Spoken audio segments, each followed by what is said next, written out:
Və əhlüsünnətin qaydalarından biri də odur ki, əhlüsünnət yəni kafirə kafir deməyən kafirdir qaydasını sələf-i salihin başa düşdüyü kimi başa düşürlər. Bu da 8-ci qaydadır.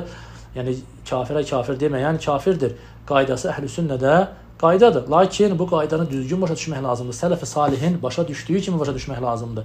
Və bu qaydadan məqsəd nədir?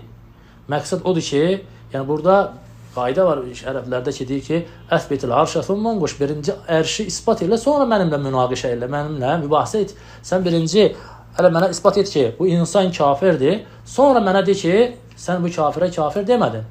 Sən özün təkfir edirsən, sonra deyirsən ki, sən də təkfir etmədiyin üçün sən də kafirsən. O kafir, hələ sən onun mənə kafir olduğunu isbat et. Sonra mənə de ki, sən bu kafirə niyə kafir demədin? Yəni buna görə də biz bu qaydanı sələf-i salihin başa düşdüyü kimi başa düşürük. Yəni buradan kafirlər kafir deməyən deyildi. Hansı kafir qəsd olunur? Birincisi, o kafirlər, əsli kafirlər qəsd olunur burada.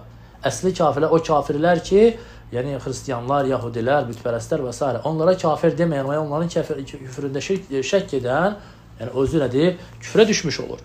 Və ikincisi də o insanlar ki, alimlərin küfründə icma etdiyi məsələlərdə, o şeydə ki, alimlər küfründə icma ediblər, onları təkfir etməzsə, o zaman bu qayda onlara tətbiq olunur. Lakin bu qaydaya kim ki, dəqiq məsələlərdə, incə məsələlərdə təkfir etmirlərsə, onlara bu qayda tətbiq olunmaz. Və yaxud kimlərəsə hüccət qaldırılmayıbsa, hüccət qaldırılmamış, yəni hüccət qaldırılmamış insanları təkfir etməyənləri nədir? Bu qayda onlara tətbiq olunmaz.